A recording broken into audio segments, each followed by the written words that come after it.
আমার চাচি ছিলেন ৩৮ বছরের একজন আকর্ষণীয় নারী।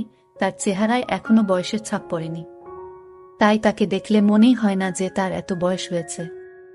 তাই তাকে অনেক সুন্দর দেখায়, কিন্তু তিনি আমাদের বাড়িতে একজন সাহায্যকর্মী হিসেবে কাজ করতেন। একদিন চাচি বললেন যে তিনি আমার পায়ে তেল লাগিয়ে ম্যাসাজ করবেন। আমি বারবার বললাম, না চাচি, এটা ঠিক হবে না। কিন্তু তিনি আমার ঘরে এসে আমার পায়ে তেল লাগাতে লাগলেন, যা আমার মধ্যে এক নতুন আবেগের উন্মেষ ঘটালো। আমি তার চোখের দিকে তাকালাম এবং দেখলাম তার চোখে একটি অদ্ভুত আকাঙ্ক্ষা, যা আমি আগে কখনো দেখিনি। তারপর হঠাৎ করে তিনি আমার আবেগকে আর নিয়ন্ত্রণ করতে পারলেন না এবং সারা রাত। আমি তখন ২১ বছরের তরুণ এবং আমার চাচি আমাকে সবসময় অনেক যত্ন করতেন। ছোটবেলা থেকেই তিনি আমার সব কিছু খেয়াল রাখতেন, আমার ভালো লাগা মন্দ লাগা সব তিনি জানতেন। আমার গল্পগুলো তোমরা শুনো, কিন্তু সাবস্ক্রাইব করো না। দয়া করে গল্পগুলো ভালো লাগলে ভিডিওটি লাইক, শেয়ার এবং চ্যানেলটি সাবস্ক্রাইব করো প্লিজ। আমি কখনো ভাবিনি যে আমি আমার শৈশবে যেভাবে এত যত্ন পেতাম, সেই একই দৃষ্টিকোণ থেকে আমি আবার এমন কিছু অভিজ্ঞতা পাব। আমার মা বাবা ২ মাসের জন্য মালয়েশিয়া যাচ্ছিলেন এবং এই সময়ে মা বাড়ির দায়িত্ব আমার চাচিকে দিয়ে গেলেন। পরের দিন সকাল ১:০০টায় যখন আমার মা এবং বাবা মালয়েশিয়া যাচ্ছিলেন, তখন পুরো বাড়ির দেখাশোনা করার দায়িত্ব আমার চাচির উপর এসে পড়ল। আমার চাচি সব জানতেন এই বাড়ির বিষয়ে, কোথায় কি রাখা আছে, কখন আমার খাবার লাগবে। যখন যা লাগতো চাচি আমাকে সাহায্য করত। তাই মা বাবা চলে যাবার পর তেমন অসুবিধা হয়নি চাচির। তিনি বেশ ভালো করেই এই সংসারটা চালাচ্ছেন। তাই আমারও চাচির প্রতি অনেক ভালোবাসা জন্মে। মা এটি শোনার পর বেশ চিন্তামুক্ত হলেন এবং মা বললেন, বাড়িতে কেউ নাই, তাই ভালো করে যেন আমরা থাকি। কোনো ধরনের অসুবিধা হলে যেন তাদেরকে আমি জানাই। চাচিকে দেখতাম আমার প্রতি তার ভালোবাসা দিন দিন বেড়েই চলেছে, যা আমাকে অনেক ভাবায় তুলছিল। আমি মনে মনে চাচিকে অনেক পছন্দ করতাম। তার চলাফেরা আমি সবসময় লক্ষ্য করতাম। চাচি আমাকে অনেক ভালোবাসেন।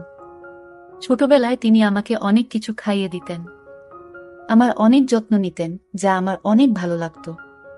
সেদিন তার স্পর্শে এক অদ্ভুত অনুভূতি পেলাম।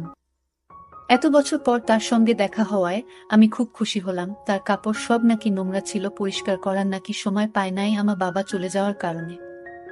তাকে বললাম, তুমি মায়ের রুমে গিয়ে কাপড় পাল্টে নিতে পারো। আমি ভুলেই গিয়েছিলাম যে তিনি তখন মায়ের রুমে কাপড় পরিবর্তন করছিলেন। আমি মায়ের রুমে ঢুকতেই দেখি তিনি কাপড় পাল্টাচ্ছেন। তাড়াতাড়ি চোখ বন্ধ করে ফেললাম।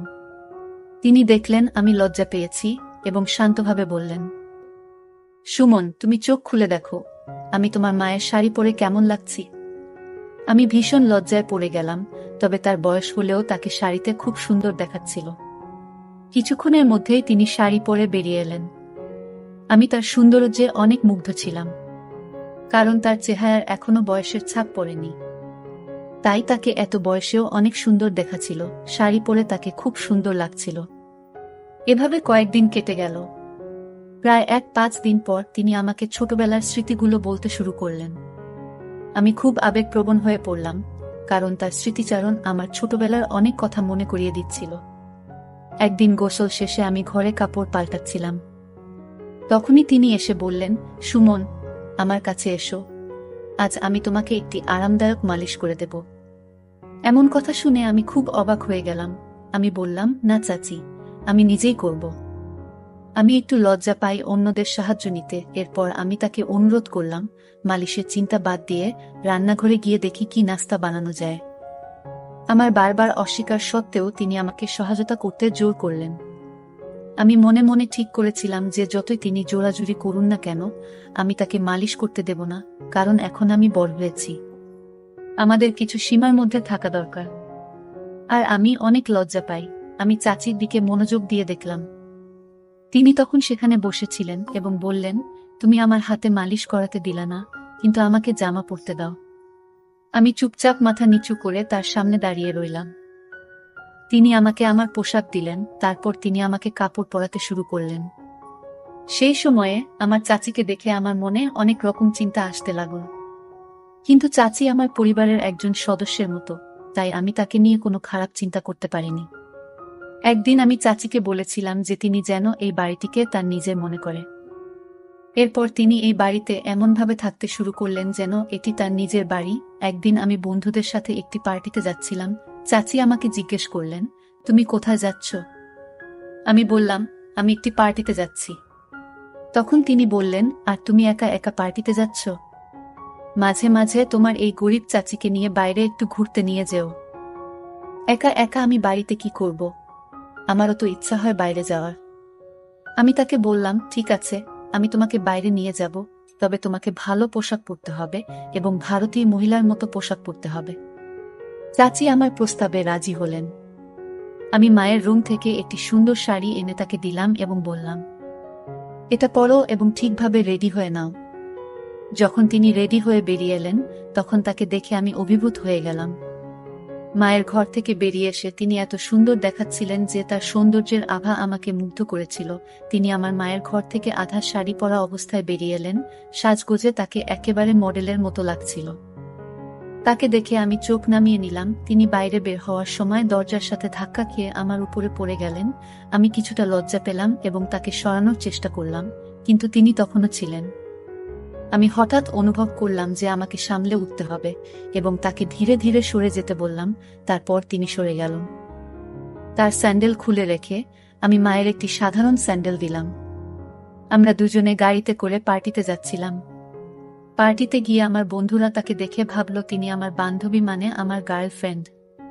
চাচি সেই ভুল ভাঙানোর পরিবর্তে সবার সামনে বললেন, তিনি আমার বন্ধু। পরে পার্টি শেষে আমি তাকে জিজ্ঞেস করলাম, তুমি কেন এমন করেছিলে? আমি তাকে জিজ্ঞেস করলাম।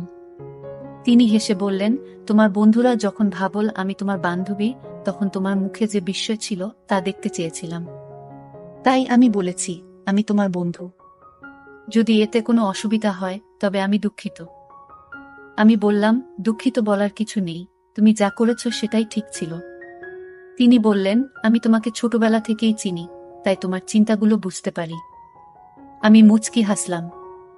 এরপর তিনি বললেন, এখন সবাই আমাদের বন্ধুত্বের কথা জেনে গেছে, আমি তোমার বন্ধু হতে চাই। সেদিন থেকেই তিনি আমার ভালো বন্ধু হয়ে গেলেন এবং বললেন, তুমি আমাকে সুমাইয়া বলে ডাকতে পারো, এতে আমাদের জন্য ভালো হবে। তিনি একজন মহিলা, তাই প্রথমে তাকে সুমাইয়া বলে ডাকতে কিছুটা লজ্জা পেলাম। তবে তার নাম বলার পর তিনি খুব এক অদ্ভুত প্রতিক্রিয়া দিলেন, যেন লজ্জাবোধ করছিলেন।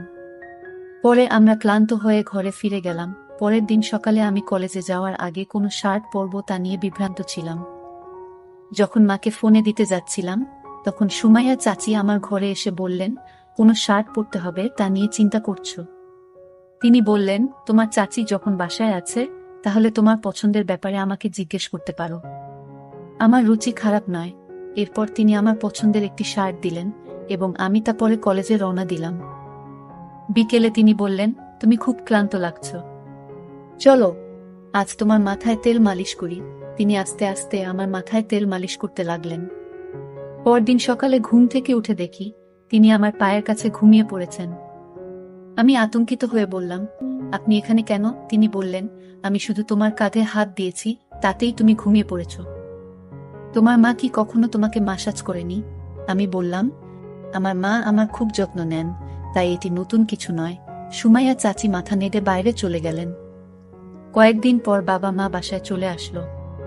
পরে আমি যখন নাস্তার টেবিলে এলাম, আমি বুঝতে পারছিলাম না কেন বাবা এত মনোযোগ দিয়ে তাকিয়েছিলেন।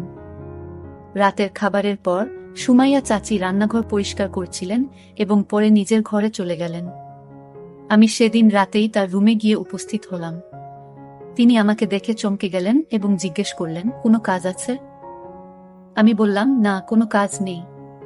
আজ আমরা বেশি কথা বলিনি, তাই তোমার সাথে দেখা করতে এলাম। তিনি বললেন, ঠিক আছে, যদি তোমার কোনো দরকার হয় আমাকে ফোন করো, আমি এখানে আছি তোমার জন্য। কোনো প্রশ্ন না করেই তিনি আমাকে রাজি করালেন এবং আমি তার রুম থেকে বের হয়ে নিজের রুমে চলে গেলাম। পরদিন সকাল 9টায় উঠে দেখলাম নাস্তা এখনো তৈরি হয়নি। সাধারণত সুমাইয়া চাচি সকাল 8টার মধ্যে নাস্তা তৈরি করতেন, কিন্তু আজ তা হয়নি। আমি রান্নাঘরে গিয়ে দেখি সুমাইয়া চাচি চিন্তিত মুখে দাঁড়িয়ে আছেন। বাবা যখন রান্নাঘরে ঢুকলেন, তখন দেখলাম তার দৃষ্টি চাচির দিকে বেশ কুদৃষ্টিসম্পন্ন ছিল। আমি বুঝতে পারলাম, চাচি শুধু আমার চাচি নয়, এখন আমাদের মধ্যে বন্ধুত্বও গড়ে উঠেছে। আমি তাকে এতটা আতঙ্কিত দেখতে সহ্য করতে পারলাম না। রাতে আমি চাচিকে দেখতে আবার তার রুমে গেলাম এবং সেখানে দেখতে পেলাম বাবা তার রুমে অনেক টাকা রেখে গেছেন। আমার মনে হলো বাবা হয়তো চাচির সাথে কিছু ভুল করেছেন। ওরা হঠাৎ এত টাকা কেন দিচ্ছে, এই প্রশ্নটাই তখন আমার মাথায় ঘুরছিল। তিনি ঠিক করলেন যতক্ষণ না সুমনের সাথে দেখা হচ্ছে ততক্ষণ এই বাড়ি ছাড়ব না। সম্ভবত চাচি আমাকে বুঝতে পেরেছেন। আমি বাবাকে জিজ্ঞেস করলাম, চাচির সাথে কি ঘুরছে? বাবাকে ওখানে দেখে তাদের মুখের রং বদলে গেল। আমার বাবা মা আমাকে আমার রুমে যেতে বললেন, কিন্তু আমি বললাম আমি এখান থেকে কোথাও যাব না, আমি জানতে চাই আপনি সুমাইয়ার চাচির সাথে কি করেছেন। তখন চাচি আমাকে জড়িয়ে ধরে কাঁদতে শুরু করলেন। তিনি বললেন, সুমন, আমি যখন থেকে এই বাড়িতে এসেছি তখন থেকেই তোমাকে সবকিছু বলতে চেয়েছিলাম, কিন্তু সাহস পাইনি। আমি তাকে সান্ত্বনা দিলাম এবং বললাম, তুমি যা বলেছ তা সত্যি ছিল, তাই কোনো দোষ নেই। চাচি আমাকে আবারও জড়িয়ে ধরে কাঁদলেন, আর আমি তাকে সান্ত্বনা দিলাম যা আমার বাবা মা দেখলেন। মা বাবাকে নিয়ে চাচি বললেন, যদি কোনো গরিব মহিলার সাথে খারাপ কিছু করেন তা আমি মেনে নেব না। তখন আমি চাচিকে বললাম, চুপ থাকাই ভালো হবে, এখন চুপ করে এখান থেকে চলে যান। হঠাৎ করে চাচি চিৎকার করে বললেন, আমি আর চুপ থাকতে পারবো না, আমি সুমনকে সব সত্যি বলবো। তিনি বললেন, তুমি জানো না যে তোমার আসল মা রুমি, যিনি কয়েক বছর আগে এই বাড়িতে কাজ করতে এসেছিলেন, দুটি যমজ সন্তানের জন্ম দিয়েছেন। তাদের মধ্যে একজনকে আমি পালন করছি। তুমি আমার চাচি হিসেবে মেনে নিতে চাইলে আমি তোমাকে সব বলবো। আমি হতবাক হয়ে বললাম, এরা আমার মা বাবা নয়, তুমি তাদের সত্যি বলবে? চাচি বললেন, আমি জানি তুমি আমাকে হারাতে চাও না, কারণ আমি তোমার ভালোবাসা ও যত্ন দিয়েছি। আমি পুলিশের কাছে গিয়েছিলাম, কিন্তু আমার যমজ ভাইয়ের কারণে কিছু করতে পারিনি। আমি তাকে বললাম, তুমি সব সত্যি বলেছ, কিন্তু আমার কোনো কষ্ট হয় না, কারণ আমার বাবা মা আমাকে খুব ভালোবাসেন। চাচি বললেন, কয়েক বছর আগে তোমার মা মারা গেছেন, তাই তোমার বড় ভাইকে টাকা দেয়া হয়নি। সে সঠিক মূল্য পায়নি, অবস্থা খুবই খারাপ ছিল, নানা জায়গা থেকে চুরি করে টাকা উপার্জন করতেন।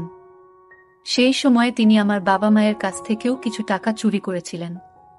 তিনি একবার আমার বাবা মায়ের কাছে লক্ষ টাকা চেয়েছিলেন, কিন্তু বাবা মা এত বড় অঙ্কের টাকা দিতে অস্বীকার করেছিলেন।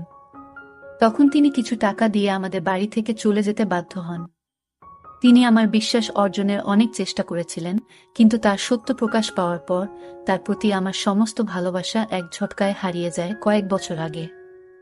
আমার বাবা মা সুমাইয়া চাচি আমাকে দত্তক নেওয়ার জন্য টাকা দিয়েছিলেন, কিন্তু তিনি সেই টাকা সঠিকভাবে ব্যবহার করতে পারেননি এবং আমার বড় ভাইকেও সঠিকভাবে লালন পালন করতে ব্যর্থ হন। যদি তিনি তার সময় এবং অর্থের মূল্য বুঝতেন, তাহলে আজ তিনি বেঁচে থাকতেন এবং নিজের পথে সফলতা অর্জন করতেন। কিন্তু চাচি তাকে ভালো মূল্যবোধ বা শিক্ষা দেননি, তাই আজ তিনি মিথ্যার আশ্রয়ে জীবনযাপন করছেন। টাকার চেয়ে সঠিক মূল্যবোধ ও শিক্ষার গুরুত্ব অনেক বেশি।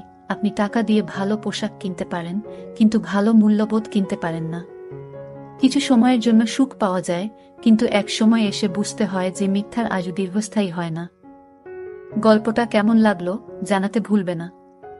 আরও মজার মজার রোমান্টিক গল্প শুনতে চাইলে ভিডিওটি লাইক, শেয়ার এবং চ্যানেলটি সাবস্ক্রাইব করতে এবং বেল আইকনটি ক্লিক করতে ভুলবে না। ধন্যবাদ।